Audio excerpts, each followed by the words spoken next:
من صام رمضان إيمانا واحتسابا غفر الله له ما تقدم من ذنبه. ومعنى الإيمان هنا الإيمان بأن الله فرضه، والإيمان بما في صيامه من ثواب.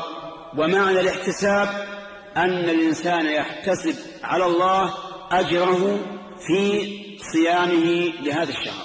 كثير منا والحمد لله يصلي، كلنا نصلي ونصوم رمضان، لكن هل يقع في قلوبنا أننا نريد بذلك ثواب الله وأن يكون هذا ذكرا لنا عند الله؟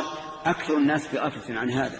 أكثر الناس إنما يريدون أن يؤدوا الفريضة ولا يخطر ببالهم ثوابها، وهذا أعني كون الثواب يخطر ببال المتعبد أمر مهم. ولهذا قيد النبي صلى الله عليه وسلم قيد هذا الثواب العظيم لمن صام رمضان بأن يكون صيامه إيمانا واحتسابا، لا عادة